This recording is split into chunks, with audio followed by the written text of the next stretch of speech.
무궁화 꽃이 피었습니다. Welcome back to our channel. Are you drowning in debt? Are your deadlines hunting you down like the Grim Reaper himself?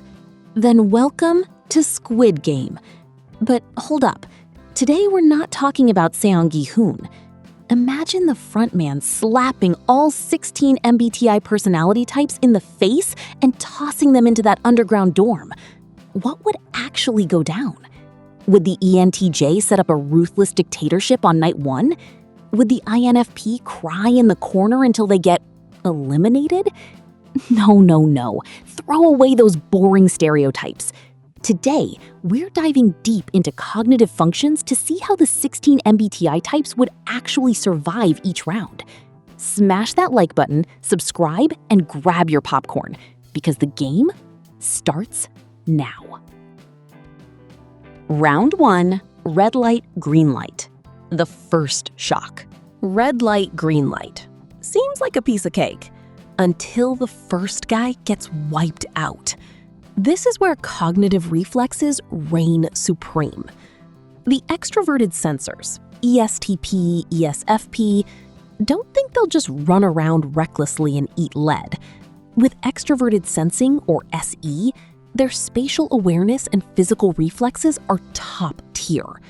ESTPs will instantly lock onto the doll's rhythm and probably even find her blind spots. The introverted sensors, ISTJ, ISFJ. Discipline is power. Introverted sensing, or SI, helps them lock in their exact posture, control every single muscle fiber, and completely tune out the pure chaos around them.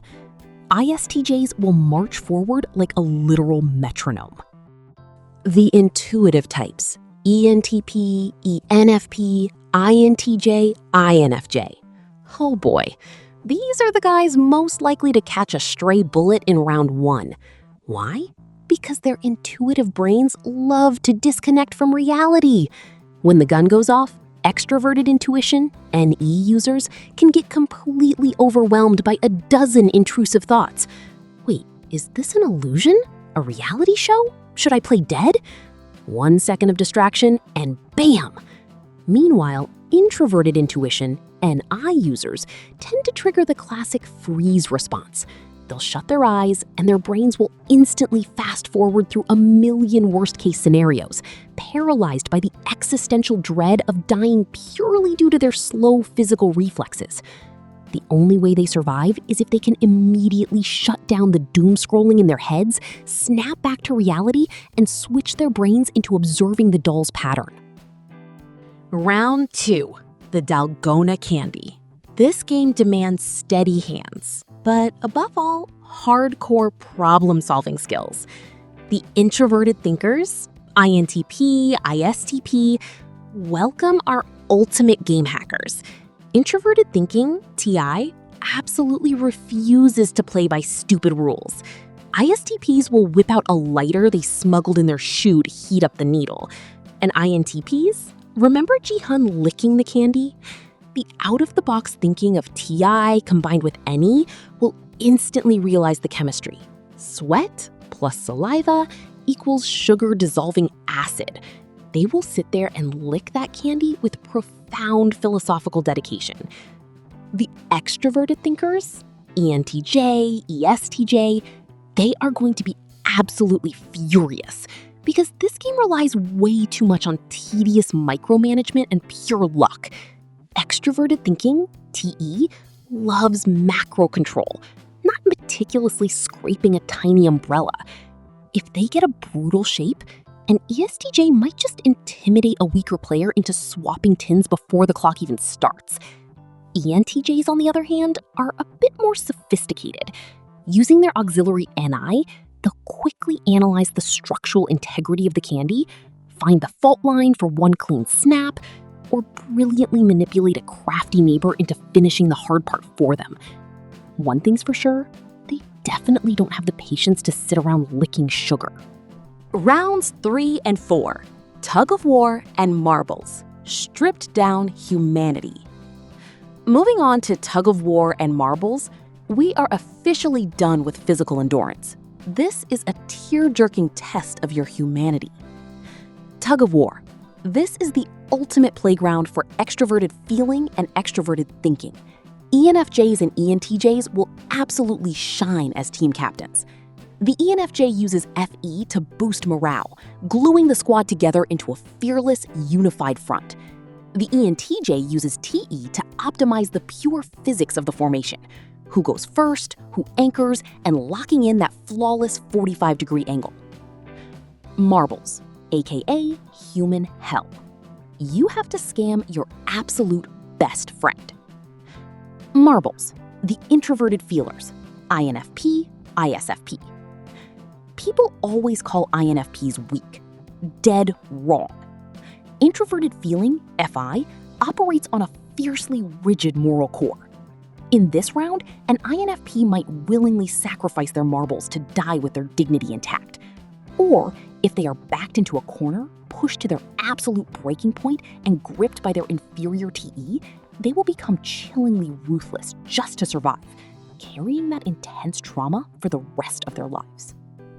Marbles, the extroverted feelers, ESFJ, ENFJ, they will completely shatter. Their entire existence is built on maintaining social harmony. Stepping on someone else to live goes against their entire neurological wiring. Marbles, the thinkers, ENTP, INTJ. Generally, this is where logic completely stomps over feelings. INTJs will likely manipulate their opponents using pure probability and logic, while ENTPs will play masterclass mind games, verbally breaking their opponent's will before a single marble is tossed. But if their hidden feeling functions take the wheel, the script flips entirely. If an INTJ's FI is awakened by a teammate they genuinely respect, they might just use their genius brain to calculate a fatal trap for themselves, quietly handing the victory over. As for ENTPs, if their FE flares up, the sheer guilt of conning a best friend will stop them dead in their tracks. They might just throw the game, simply because a victory built on backstabbing suddenly loses all its appeal. Round 5 and the finale. Glass Bridge and Squid Game, the ultimate survivors. The Tempered Glass Bridge, a game of pure RNG. It doesn't matter how massive your brain is if you draw vest number 1. But if I had to bet on who would survive to the final Squid Game and actually brawl in the rain, my money is on the ISTP and the INTJ. ISTP, the ultimate pragmatic survival machine. The TI-C-me combo makes them incredibly hyper-aware of their physical reality. They are completely detached from emotional baggage, highly skilled in combat, and absolute masters at utilizing tools. Basically, they are Kang Se-byuk on steroids. INTJ, the Grandmaster chess player. With NI and TE, INTJs don't just see a series of random mini-games. From day one, they've been studying the guards' patrol schedules, the food distribution patterns, and quietly decoding the frontman's algorithm. They don't survive by flexing their muscles. They survive because they always find the most ruthlessly logical way to use others as human shields. To sum it all up, in Squid Game, no MBTI is perfect. Intuition helps you find loopholes, but sensing helps you dodge bullets. Thinking lets you make cold-blooded decisions, but feeling builds the most loyal alliances. What about you? Based on your MBTI, which round do you think will send you straight to the afterlife? Or will you be the one bagging the 45.6 billion won? Drop your MBTI and your survival master plan in the comments below so we can dissect it. And please, do me a solid. Smash that like and subscribe button so I can pay off my debts without actually joining a real-life Squid Game. Catch you guys in the next MBTI breakdown.